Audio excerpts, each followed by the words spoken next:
Shalom, nama saya Hendra dari Surabaya.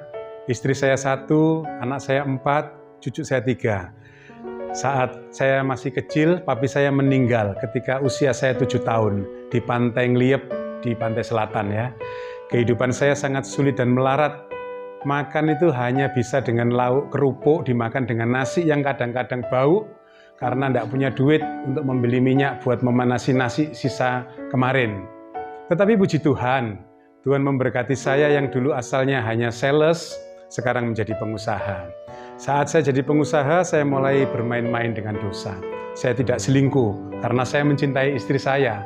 Tapi saya menonton film-film porno dan cabul, dan ini tidak berkenan pada Tuhan. Sehingga bulan Januari 2023, Tuhan izinkan badai terjadi dalam keluarga kami. Anak saya paling kecil, Felicia, umur 11 tahun. Dia sering dibully oleh teman-teman sekolahnya, dikata-katai anaknya orang miskin. Karena saya kalau ngantar sekolah itu menggunakan sepeda motor. Dia dicubit dan dikucilkan. Akhirnya anak saya mengalami depresi dan gangguan mental. Sampai tidak bisa komunikasi dengan kami. Bayangkan, ikan hidup yang kecil-kecil itu ya, seukuran jari ini, dia makan mentah-mentah. Terus saat jalan-jalan di luar, dia cabut rumput atau alang-alang itu di pinggir jalan, dia makan. Terkadang ingin dia itu menabrakkan dirinya ke mobil yang sedang melaju. Cukup membahayakan ya.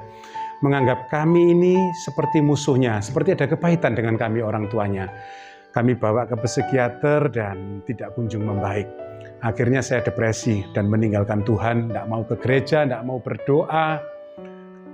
Saya tidak mau dihibur oleh teman-teman satu gereja karena saya yakin mereka tidak bisa merasakan apa yang saya rasakan. Dan saya yakin mereka tidak bisa menolong saya hanya dengan hiburan kata-kata. Hati saya hancur sampai Tuhan pertemukan saya dengan teman-teman FGB. Kebetulan Pak Hendru Chang dan Pak Kusdiono itu pernah mengalami hal yang sama dengan anak saya, sehingga mereka bisa bersaksi kepada saya. Ciri dari FGB adalah bersaksi. Malam itu Pak Hendru dan istrinya datang. Istrinya bernama Bu Indri ya, mereka sudah dipulihkan. Mereka bersaksi kepada saya bagaimana Bu Indri dulu seperti anak saya. Pak Hendru berkata kepada saya harus kuat seperti Daud. Jangan melihat Goliat yang besar, tapi lihatlah Tuhan yang dahsyat. Tidak ada masalah yang tidak bisa diselesaikan oleh Tuhan. Dan malam itu saya bertobat, malam itu luar biasa. Saya percaya bahwa Tuhan yang sudah sembuhkan Bu Indri, anak saya juga pasti bisa disembuhkan Tuhan. Tuhan itu baik. Dia tidak melihat kesalahan saya yang dulu, yang saya sudah lakukan, hidup saya yang tidak kudus diampuni, dan ketika saya berdoa, saya merasa ada sejahtera, ada sukacita kembali dalam hidup saya. Saya yang hanya berdoa minta ampun seperti ini saja Tuhan ampuni. Tuhan itu baik ya. Malam itu saya bisa tidur nyenyak, setelah sebelumnya saya depresi dan sulit tidur.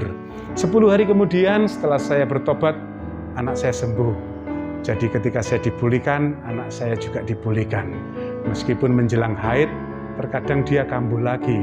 Ketika dia kambuh, saya ingat bahwa saya harus memandang kuasa Tuhan yang besar.